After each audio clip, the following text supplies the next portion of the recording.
Hi, everybody, and welcome to the Mental Toughness and Body Show. My name is Rob Evans, and I'm your weight loss coach, health strategist, and internationally published author, helping take your life, your business, your health, fitness, body, and mindset from where you are right now to where it is that you want to be.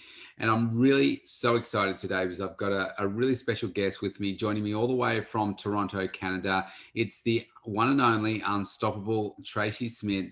Now, Tracy is an international speaker. She's an award-winning author of Unstoppable You. She's a decorated athlete, and she has an impressive over 60 million views on YouTube. She's also been featured on Oprah, Today, Cosmopolitan, The Huffington Post, Marie Claire, and Elle magazines. Wow, that's so much going on. Tracy, welcome to the show. Welcome back. Rob, are you kidding? It is so wonderful to be here with mental toughness and getting our mojo. Yeah, thank you. Thank you so much. It's always such a pleasure to have you back. And today's topic is, yes, about getting your mojo back. And to start off with, though, before we get into that, I did want to ask you, because I know that we've just had a little discussion off before the recording, and you are in the middle of moving, you've got boxes all around you and all that kind of stuff. But I did want to ask you, because it's been probably about 6 months since we caught up. How have you been since COVID? Because last time we spoke, you were still in lockdown. I spoke with Feng Shui the other day, and he's in Alberta. I'm not sure how far away that is from you, but he said they've just gone back into lockdown again. So how have you been coping with COVID? Ontario's back in lockdown too. And there was certainly a big impact in March of last year when it all came. And, 24 stages in 24 hours canceled. And so it was a slower summer. But September onwards has been booming. Like once the world understood virtual, it skyrocketed. And then 2021, once people realized that they didn't just want their VP or their local HR person, they needed somebody super engaging. It just really increased the virtual. People were like, oh, we'll wait till after we can be together again. We'll wait till we can be back together again. Now people are just like, no more waiting. We've got to either shed the COVID, I call the COVID-19 in terms of pounds, right? People gaining the COVID-19. Yes. And then as well as the COVID-19 of 19 block ideas of what stops us and frustrates us. I think there's a lot of definitions for that 19, but it's been extraordinary for me because virtual's really picked up again. Yeah, fantastic. And so you said you've just gone into lockdown again, have you? We did right after Easter, for those that celebrate Easter. Okay, so a little while then. So you've been in it for a few weeks. Any idea how long you'll be locked down this time? It's non-negotiable for another couple weeks for sure. But it's really predicted into the future. Although they're really rolling out the shots fast, it doesn't seem to be having an impact on our numbers. I think this spring and our youth, they want to get together. And then it snowballs when they visit with their family and their family visit their family. There's always two sides to every family, the in-laws and so it continues. Yeah, right. So in relation to today's topic, so getting your mojo back. So I guess the first question should be losing your mojo. And the reason that this topic I thought would be good for us to talk about, because of just what's been going on globally over 12 months now. Last year, we were locked down for 8 months here. We're pretty much back to normal now. But I still see, what's going on in India right now, like over 400,000 cases a day. What's happening in different parts of the world. Obviously, it's having an impact. So I'm seeing more and more people that come to see me for coaching services, whether it be body transformation or otherwise.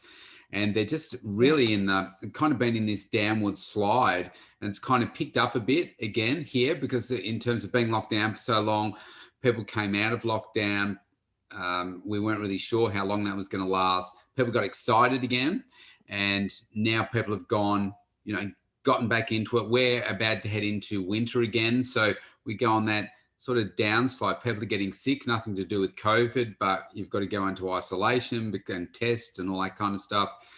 So it's just a different year. And I was just wondering, so for you, for instance, can you remember a time when you've maybe lost your mojo? Because I know you're such an inspirational go-getter. You're always, coaching others, speaking to others, inspiring others. But we can't help but have an impact on us from time to time. So can you tell us about a time where you feel like you've lost your mojo, you've really feeling like, man, I just don't want to get out of bed. I'm just done for a bit. Oh, well, I was in this incredible regatta in San Diego. I'm for those of you that don't know, I'm missing my hands and my legs. I'm 4-way amputee, and I was in this sailing regatta, North American, and I was sailing against a ton of able-bodied competitors that were like big and hulky like Rob and all fit and in shape. I see the delayed smile there. He's like, oh, wait a minute, that's me. No, I'm just not big. If people have met me, people wouldn't call me big. But muscles and powerful and empowered, like totally definitely fit that description, Rob, all around. Thank you. And I'm not so big either, right? Without my legs and without my arms. But I'm in this great regatta, San Diego, super motivated. And on the flight home, it was during Hurricane Sandy. And it devastated New York, and it flooded homes in the subways and in Rhode Island. Over in Rhode Island, the other part of the coast, it washed away homes. Like, it covered a very significant territory. But I was in the air, and I thought I was going to die with the turbulence that we were living through, flying home from San Diego to Toronto. And so I decided I'm going to pursue my Paralympic dream if I live, right? I was super stoked.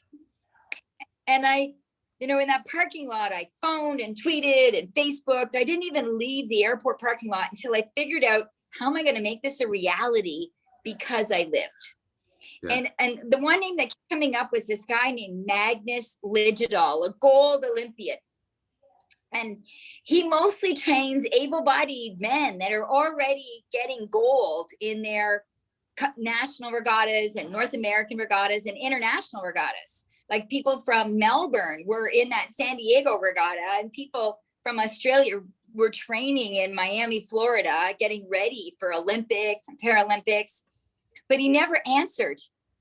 And I realized, you got to be face to face with people to get it. So, So 5 days I drive down without my hands, without my legs, figuring out the gas over my head. And I arrive in the parking lot, and he wasn't there. So I pulled my car in between these two big multi-million-dollar yachts. I feel like who you surround yourself with is who you become, right? And I'm sleeping in my little car, and everything I owned, if it didn't fit in my car, bed, dresser, all those things, I ended up leaving behind. I only took stuff that fit in my car. So I'm sleeping in my car with all my worldly possessions of my life that I'd given up so that I could meet this man, Magnus Ligidal, and he wasn't there. So I'm deflated, and I'm in my car, and I wake up at 5:30 in the morning because of sunrise, right? I don't have any blinders on my windows.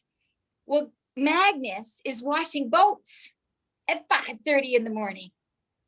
So I jump out of my car and I race over to Magnus. I'm like, Magnus, I'm Tracy from Toronto. I'm sorry that I tweeted you and Facebooked you and emailed you. I didn't mean to be harassing, but I'm Tracy from Toronto, and I want to pursue my Paralympic dream. And I was met like you just did, sort of like a, whoa, that's intense. Yeah. And then a breath, and then a smile like you did, but silence from Magnus. And you see, I had been me.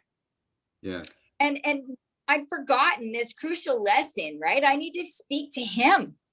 Well, he was busy washing boats. Yeah. So I picked up a sponge and I started washing the boat with Magnus. Yeah. And you know the movie Karate Kid? Yes, he wax on, wax off. Yes. Well, I washed and waxed boats with Magnus. And, you know, I ended up sleeping in my car, washing and waxing boats for 88 days. Wow. 88 days washing and waxing boats, sleeping in my car. And so you talk about, when did I lose my mojo? And so you can hear, like, I was unstoppable about getting to Magnus and getting Magnus's attention, and 3 months sleeping in my car every day. But on that 88th morning, I couldn't get out of the car. And what I did for a lot of those mornings was I faced the rearview mirror and I'd be like, today's the day Magnus is going to take me sailing, you know? And it didn't always work, but I would repeat it. And sometimes I'd say it like 12 times. And when I finally believed it, but only when I really believed it, would I get out of the car. And I start that day, 5:30 in the morning, washing his boats. But on that 88th day, I said it 20 times, and like tears are streaming down my face. And I'm like, Magnus, just all I could think about was Magnus is never going to take me sailing. Right? And so I had to reframe. And I said, okay. So today's the day I'm just going to be the best version of me. And that I could believe. So I got out of the car, and somebody needed help at the Hoyer, at the boat lift. And I'd been there for 3 months. So I knew it well. I knew what made it stick and how to make it work. So I went over and I gave them a hand. And then later on in the afternoon, some guy was coming in hot with his boat, and all these Olympians, they're all shouting, stop, stop. But if the guy knew how to stop, he would have stopped, right? And so I back the main, head to me, because I was where the wind was coming from. So that would depower his sails and push the boom away from you, back the main. And so he steered to me, and he backed the main, and I was where the wind was coming from, and the boat stopped right in front of my stumps. Remember, my legs end above my knees. Yeah. And I took the line because the boat was right there, and I tied off the dock. Well, Magnus had seen the whole thing. And Magnus clambers on down. You know, I'm kind of like Donkey, I'm afraid. And Magnus is kind of like Shrek. That particular 3 months is how it went down, right? I'm just like, Magnus. And he's Shrek who wants to be left alone, right? And I'm rallying all the people on the dock, and they're all ending up benefiting from conversations with Magnus because I'm the facilitator. So he finally clambers on down to the dock, and he says, Tracy, you can sail. Because he saw me helping all these people that day. Yeah. But that's definitely a day that started by losing my mojo. Yeah. And it took a reframe. But you're such an extraordinary coach. I want to pause a bit and let you sort of unpack what you took from that for our listeners today. Yeah, I mean, as I'm absorbing all that, there's so much in that, and so many different emotions. And I'm thinking about, 88 days, and we talk about, 90 days to form a new habit and so forth. I can't imagine what it was like sleeping in your car for 88 days. Just trying to sleep for a day in your car would be a nightmare, never mind doing it that long. But just your resilience and knowing what it is that's really important for you. And so many people would have just not even stayed that first day and just left. Yeah. And never mind, well, if you're not even going to talk to me, but as if I'm going to help you, wash your boats and so forth. Who are you? And it's an interesting thing when I'm sure you can, just like that situation, but other areas of your life too, where I can think of a time back, say 10, 12 years ago, and you might think about I don't know, I'll use a celebrity as an example. And I could never even conceive how I could even get to that point in my life where I would be in the same room as a celebrity. Yeah.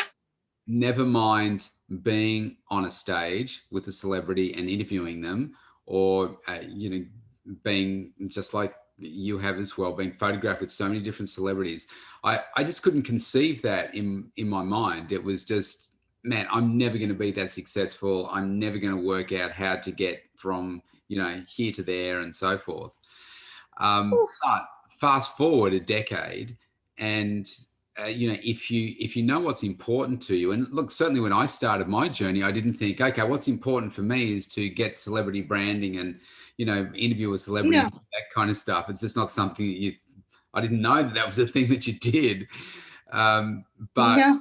You fast forward all these years later, and you think, wow, I've now done that, and now you think about those next things, and if those things hadn't happened, you and I wouldn't be speaking right now, because I wouldn't have traveled from Australia to Los Angeles to be in the room, to do those things, to meet fabulous people such as yourself, and to, I think, in that journey of getting there, even though that wasn't a goal when I started, the relentless nature of continuing to improve yourself and continuing to grow and continuing to, I'll say successful, but you don't even know what success looks like when you start on your journey.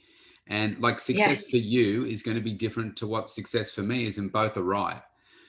But I think what I'm learning from what you've just said there, and what I've felt for myself too, is you don't just get there. And even though there's a setback at day one for you, day 89, there. Yeah, day 89 or day 88 was the day where you just did it a little bit differently. But all those 88 days in between, you got up and you had a goal in mind, and you didn't necessarily know how washing boats is going to take you from, being just Tracy to having the coach of an Olympic gold medalist who has belief in you and faith in you, to be able to do the things that you then want to go on and do.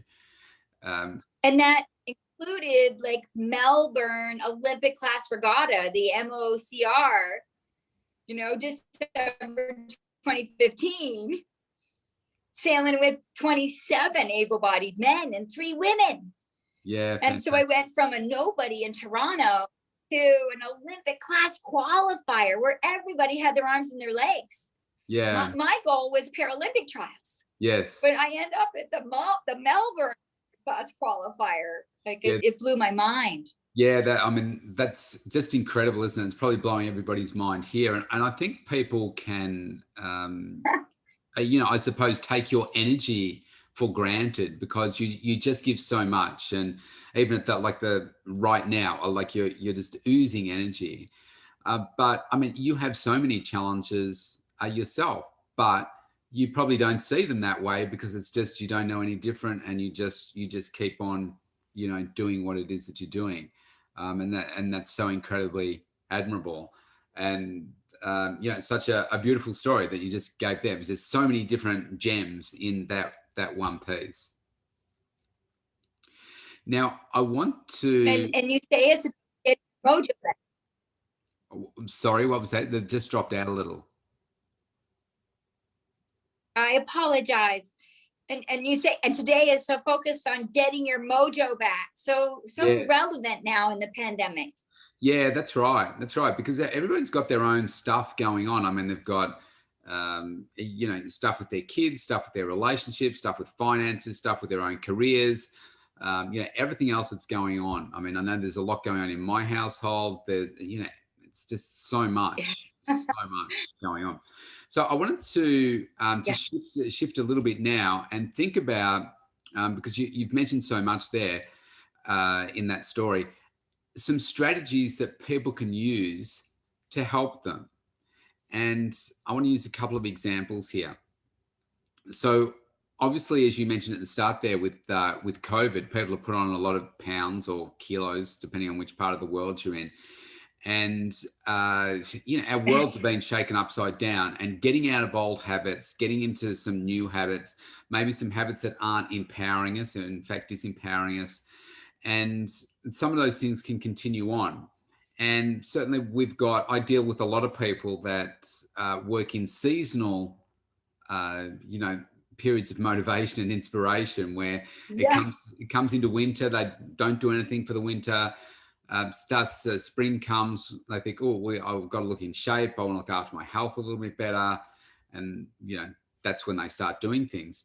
I'm just curious, what strategies that you could perhaps recommend to help people to, if they feel like they have got their mojo back, or have lost their mojo and they want to get their mojo back.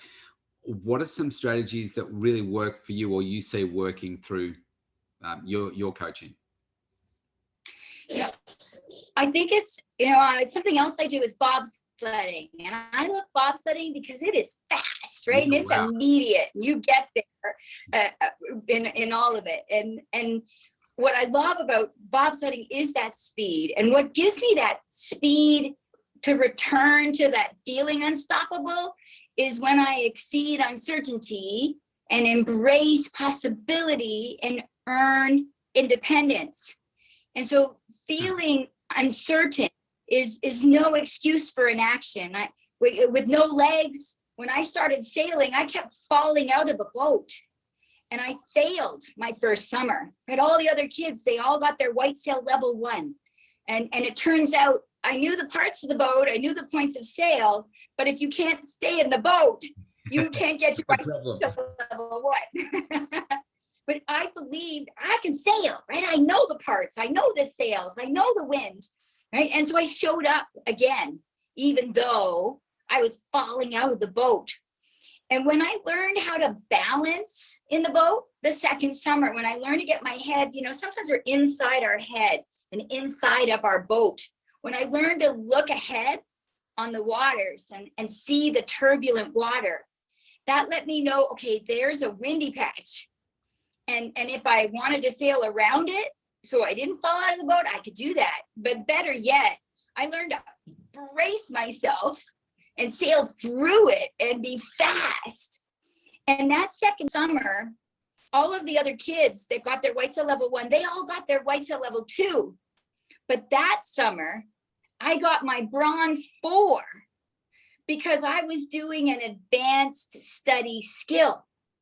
I was balancing in the boat and reading the water. And then I got my white sail level 3, 2, 1. And I was the only one.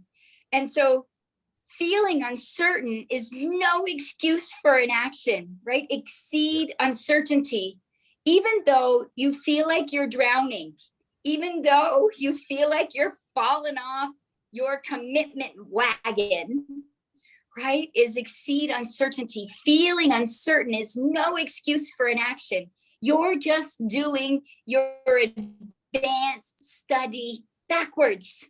You're just learning some extra skills before you were ready. And so it feels a bit overwhelming, but the bonus is it's going to catch you up.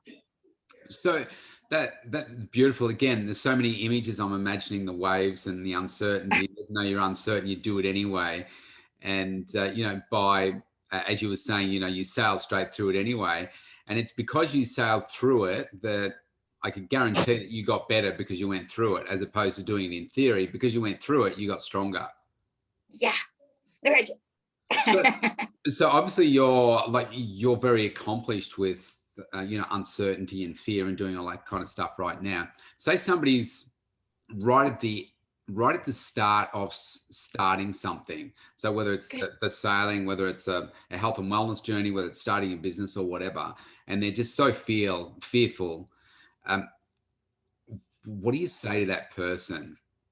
Because we can say, look, just do it anyway. But what is something that you can say to them that you said, well, this works for me? So, we think with sailing and walking and eating and with no hands, no legs, people said, oh, you're not going to sit up, you're not going to walk, you can't go to this school. Like I still get no almost every day of my life because people look at me and think you're not able. Yes. And a bit of a parallel to what you're describing for a new health plan or a new initiative for me was skiing, because that was a really big one. And I had no idea, how am I going to ski? Right? How am I going to stay committed on this wellness plan, some of you might be saying, or come out of this crazy financing that I'm dealing with right now. Yeah. And so there wasn't anybody else with no hands and no legs who'd ski before. Like I couldn't Google it and compare. And some people who are paralyzed from the waist down or missing legs, they use a sitting ski and crutches, yes, and they have skis on the end. But because I don't have my hands, when I tried the sit ski, my hands, I wasn't able to hold the outriggers and I wiped out. And right, we tried my artificial legs, but because my legs end above my knees, I don't think it's going to be clear but they end above my knees. Yeah. Every time I was on the hill, my artificial knees just bent. And so it didn't help keep me upright. So I wiped out some more. Yes. Now I didn't know how I was going to ski, but I wasn't going to figure it out on some comfy couch at home. Yes. Right. I had to get out there to figure it out. And so embracing that possibility, I'm going to ski. I'm embracing that possibility. I'm going to succeed at this wellness plan, even though you don't know how.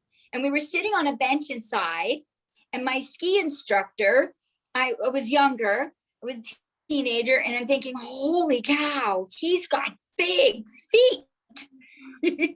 Not very appropriate. And then I got a light bulb. He's got big feet. I could put my thighs in men's ski boots. And so that's what we did. Okay. So we put my stumps, because my legs and my knees, and we put my thighs in men's ski boots. Yeah, cool. Well, I wiped out again because ski boots are angled, right? And they're forward. Yes. So what we did is we put my thighs in men's ski boots backwards. Because then they were on an angle, right? And then I was in that skier's duck squat. So embrace the possibility, even though you don't know how, right? You need it. Yeah, I wouldn't figure out my backwards boot solutions if I didn't get started, right? Yeah. Don't avoid failure, right? It's your one try away.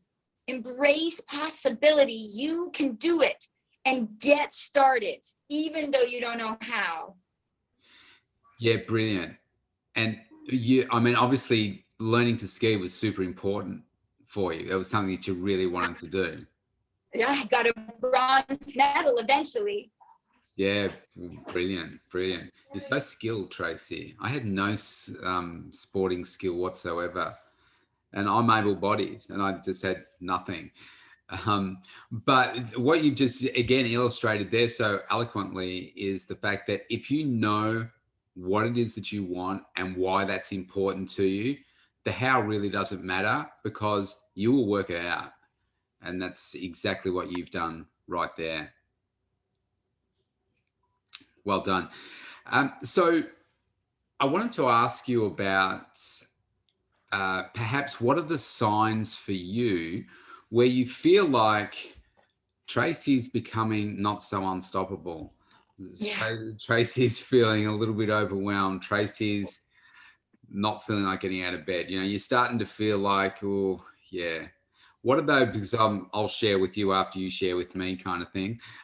What are sort of those red flags for you that say, yeah, there's something not quite right here?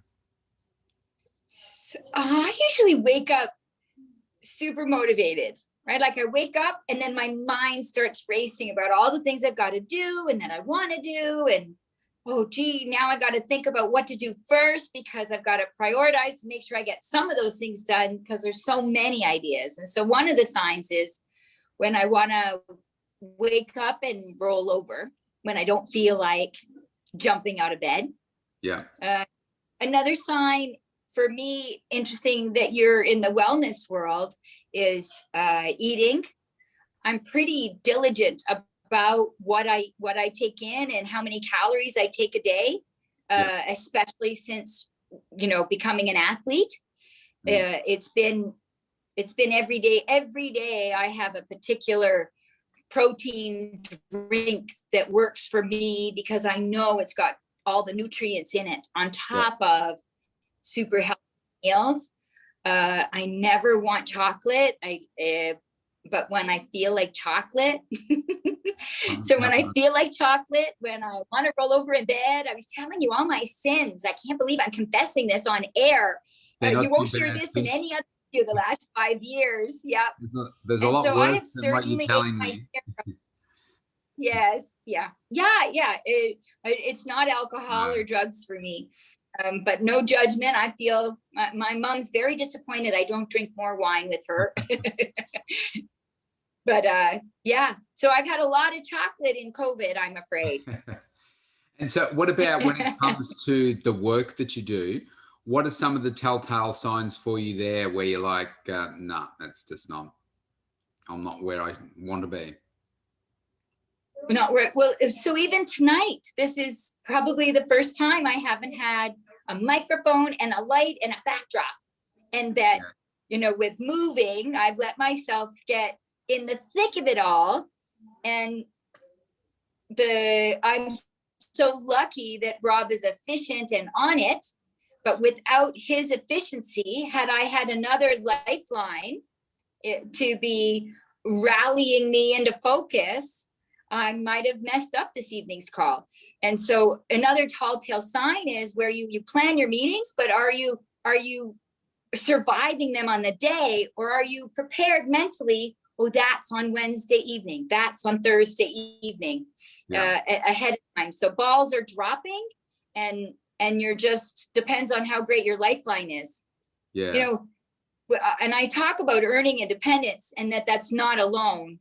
I remember being off of a cliff and feeling all alone. Nobody left me, nobody righted me. And this pandemic's kind of like that. Like I moved, no hands, no legs. I moved a massive 3-seater couch. I moved a big old antique bonnet dresser. I moved like 7 pieces of extraordinarily heavy furniture that I know some of my able-bodied female friends wouldn't even begin to tackle. And I moved them out into my hallway and made it happen. So I can be super strong, but you have to earn independence, not alone. And when I was off those cliffs, when I would feel scared, I remember on my belay line, I'd remember on my safety line, someone's on my safety line, right? I didn't climb those cliffs of the Himalayas alone. Yeah. And for me, it's you, Rob, your mental toughness and consistency and hanging in there with our friendship over these years. You're one of my significant lifelines that even now, overwhelmed with the move, that you keep me focused and remembering, hey, we're on in 5. Yeah. And so what are my signs? Is also dropping the ball and surviving meetings just before, instead of being aware 24 hours before, a week before, strategizing. How can that be best leveraged and marketed times 10? Yes. Yeah. You're really on fire tonight, Tracy. You're dropping so many gold bombshells here, which is really, really lovely. I'll share with you just some of the things that I see that happen in me, because I work such, as you probably do too. I work very, very long days. Like today's a 15-hour day, for instance. It's just we're at opposite ends of the world. You're in Canada, I'm in Australia. It's 8 a.m. in the morning. Here, I've already coached 3 clients already this morning. Right. It should have been 4, but 1 slept in. Really, really busy. And so it can be unrelenting. Where some of the things that I notice that show up for me, one of the ways that I give back to myself, even though it's a big part of what I do in my coaching and with clients and stuff, around working out. One of the ways that I give back to myself is working out, like getting into the gym, doing a workout and just feeling really great. It's because I got to look after myself so I can be up, alert, and energized for, you know, when I'm talking to you and all my other coaching clients. And so I find when I get into the gym and I'm like, oh, I'm really not excited about this workout, that's when I know it's time for me to have, you know, a layoff, something like that. Or where I'm working, so I'm sitting at my desk right now with the Melbourne skyline, it looks like in the background there, and I'm sitting at my desk in my office at home. And if I'm sitting down here, because my time is so precious, like during COVID, I was so incredibly focused. It was like, right, I've got my strategy. This is what I'm doing. I'd get up, so right, I couldn't wait to jump out of bed, and I'm like, let's go, and go, go, go, go, go. So another one for me for work is if I'm sitting at my desk and it's like, I am really not motivated to do that particular task at the moment. So there are a couple of things for me where things that are really, really strong for me normally, and I start to find that, I'm losing my passion and interest here. That's when I know that things are not quite right for me. And probably a little bit more tired and not wanting to get out of bed first thing in the morning like I normally do. Yeah. So on it's just human. What was that? Sorry. I love that you're making us human. People see us on these pedestals because of the fame and because of the reach, but that we're human too, and that everyone has those moments. Yeah, that's right. And I'm glad you mentioned that, because you mentioned something before about failure, falling out of the boat. And I was listening to something just this week from Oliver Stone. So, you know, the famous director and Oscar-winning director and so forth. And you would think that he'd be excited about making every movie and everything he touches is going to turn to gold type of thing. But he says that he's had more failures than successes. And each time that there's this movie that comes up, he's like, am I up for this? Because it completely, takes away everything in your life. It requires everything of you, every part of you. Do you have the resolve to be able to do that? And I think, people can often, or watch the Mental Toughness and Body Show, or, Rob Evans 365, which is probably a little bit more laid back, because it's like what's going on in my day-to-day kind of life, kids-wise and that kind of stuff, just to show that, look, do you know what? I am just as human as everybody else. I might have some different ways that I go about things, but it's the work ethic and the relentless nature of wanting to grow every day and studying success and studying people like you and understanding. So what are those successful things that work for Tracy that I can put into my life?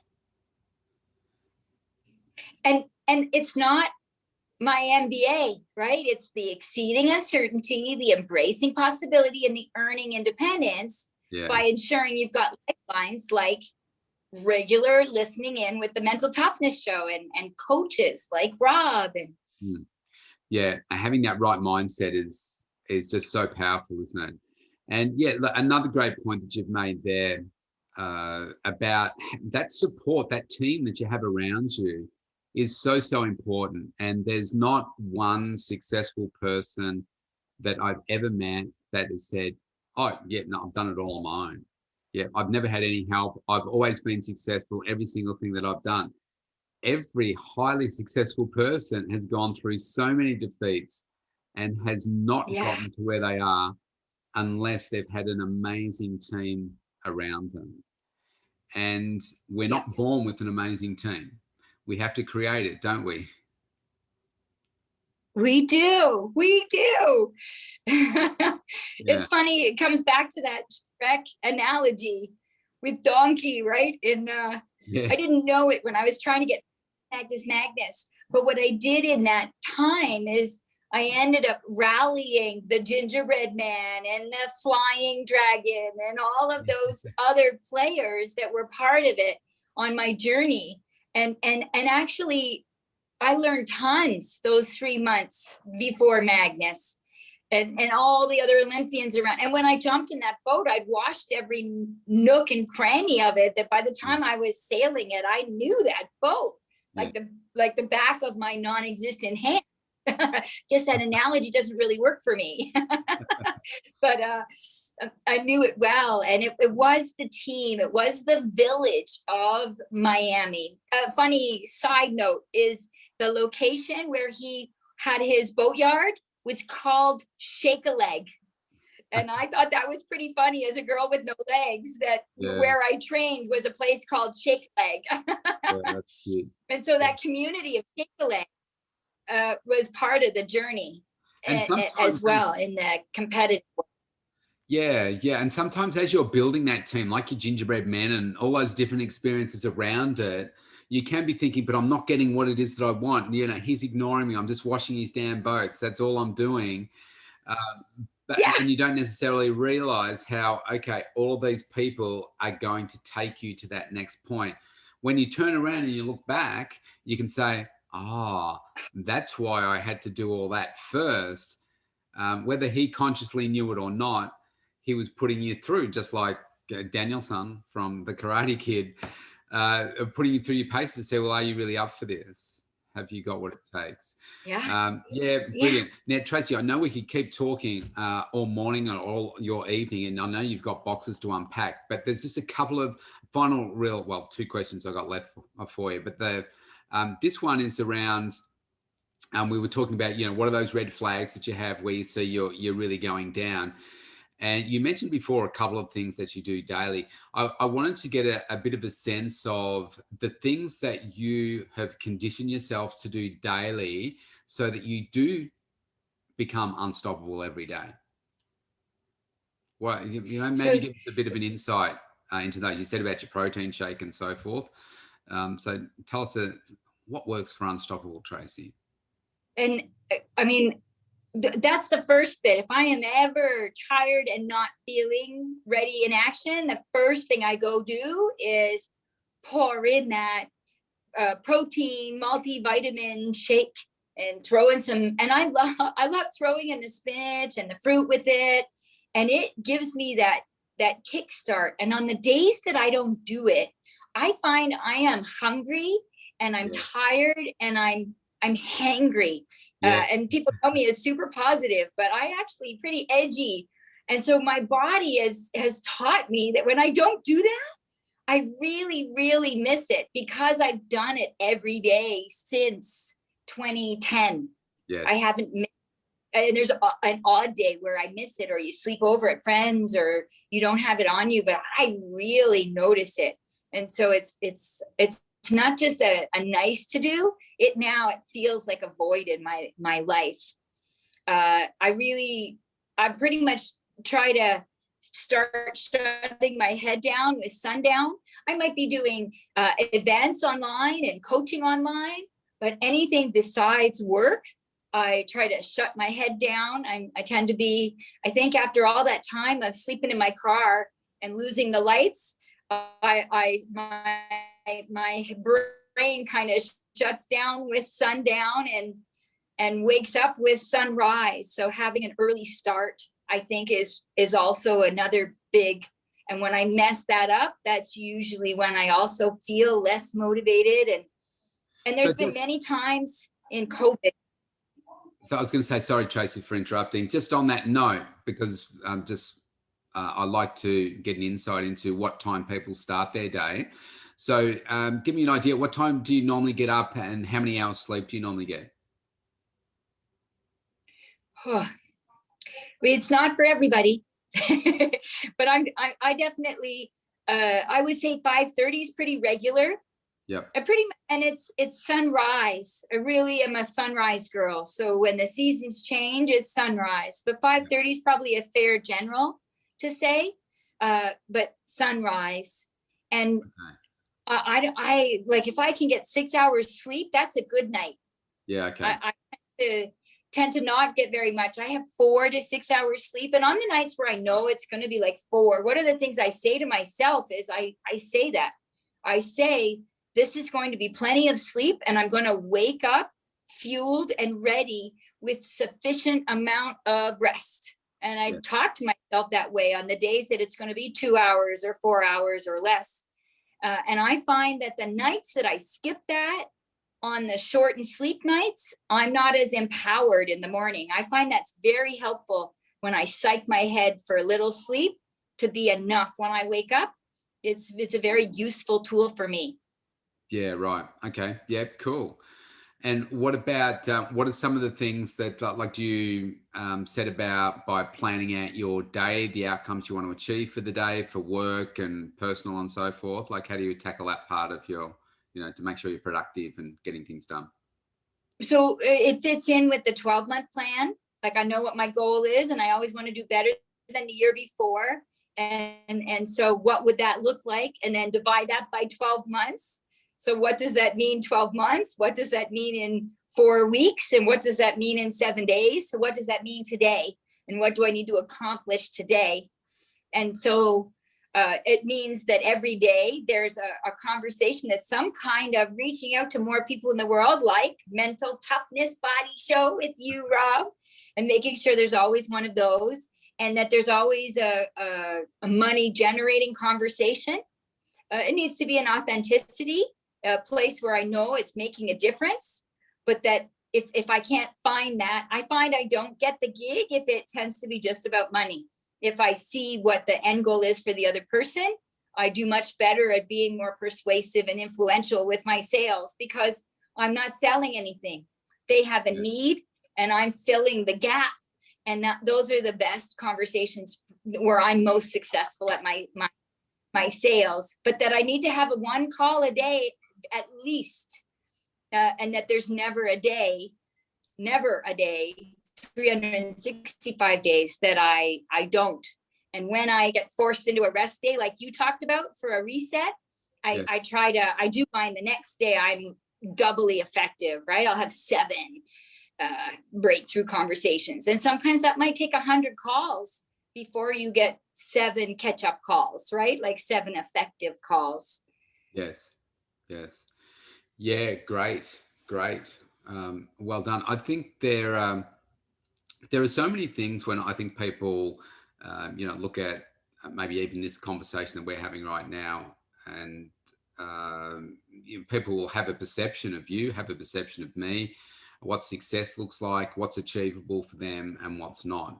And I think, which is why this is called the mental toughness, because you do have to love what it is that you're doing. And if you do, then you'll find out how to do it. But it's the work ethic has to be so unrelenting, and it doesn't always go smoothly. And getting those breakthrough conversations, even at the level that you operate at, even at the level that I operate at, not every conversation is successful.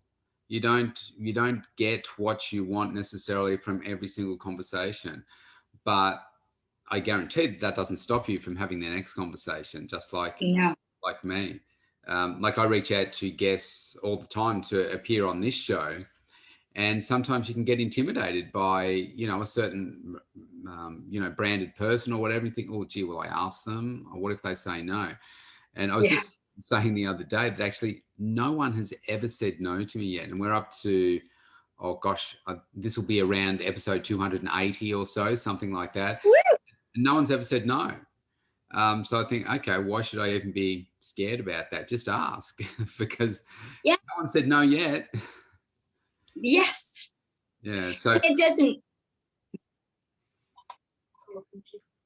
I've just lost you for a moment, Tracy. I can still, you're back. I'm hoping that some tiki soul give me a call. And I suspect they're going to call back because I just declined. So hopefully they don't think I hung up on them on purpose. Yeah, sure. Look, Tracy, I'm going to let you go and take that call, and I'm going to let you go and unpack your boxes. I wish you all the best with that. But before you do go, I wanted to ask you a couple of more questions. How can people get in touch with you? How can they grab a copy of Unstoppable You? And give yourself a shout out. Well, and I would love to give everybody a copy of Unstoppable You, right? It's the stories, but it's self-coaching too. And so just visit Unstoppable Tracy And that's everywhere: Instagram, Facebook, YouTube, Pinterest, TikTok, LinkedIn, even LinkedIn. You type in Unstoppable Tracy and you'll find me. And my website, unstoppabletracy.com, if you share your email, I'll send you a PDF of Unstoppable You. And I don't send as anywhere near what I should be sending every month. It's very rare that I send out mass emails. So it's just an opportunity to keep people being unstoppable. The more of us that are unstoppable, the more unstoppable we all are. Yeah, beautifully said. Beautifully said. Look, Tracy, I want to thank you so much for your time. And I didn't know until today that you were moving. So, most people would not be committing to a call while they're in the middle of the move. Look, it's been a pleasure, since I first met you a couple of years ago. And every time we have a conversation, I find I always take something away from your inspiration and energy and your focus and drive. You give back so much, and I know that's an important part for you as well as it is for me too. So thanks so much for your time today. Good luck with the boxes. I hate moving. I don't envy your task, but well done on getting to where you are right now. And we will speak again soon. Rob, the feeling is 12,000% mutual. And just at the end of a 2-day move, you got me feeling energized again. I'm so glad to be chatting with you. Fantastic. Thanks, Tracy. Thanks, everyone.